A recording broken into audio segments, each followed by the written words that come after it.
அம்மா எனக்கு அந்த ஷர்ட் கொடுமா. ஆப்பா இதுவும் எடுத்து வச்சிட்டு இருக்கேன். சரி, நீ ஏன் இன்னும் ரெடி ஆகாம இருக்கா?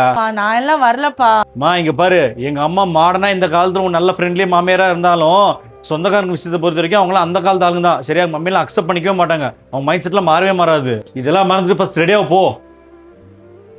ஏன்பா இன்னும் யாரும் ரெடி ஆகலையா? ஆகுறேன் மம்மி. ஏமா ஒரு மாதிரியா பேசுற? மம்மி நான் உங்ககிட்ட ஓப்பனாவே சொல்லிடுறேன் மம்மி. உங்க சொந்தக்காரங்க கிட்ட பேசினா எனக்கு ஏதோ குத்தி காமிக்கிற மாதிரியே இருக்கு. எப்பவுமே அவங்க அப்படிதான் பேசுவாங்க. அதனாலதான் எனக்கு வர பிடிக்கல மம்மி. சரி, உனக்கு பிடிக்கலையா? வர பிடிக்கலன்னா விட்டுரு. வாப்பா, என்னை விட்டுட்டு வந்துரு. ஐயோ மம்மி மம்மி நீங்க கோவப்படாதீங்க. நான் உங்களுக்காக வர ரெடி ஆயிட்டு. மா இதெல்லாம் நான் கோவிச்சுக்கலமா. உனக்கு பிடிச்சா மாத்திரம் வா. உன்னை நான் கம்பல் பண்ண மாட்டேன். அந்த காலத்து மாமியாருன்னு என்ன நினைச்சிடாத. நீ ஃப்ரீயா விடு. அதெல்லாம் நான் அங்க யாராவது பேசுனாங்கன்னா நான் பாத்துக்கிறேன் எல்லாம். சரியா?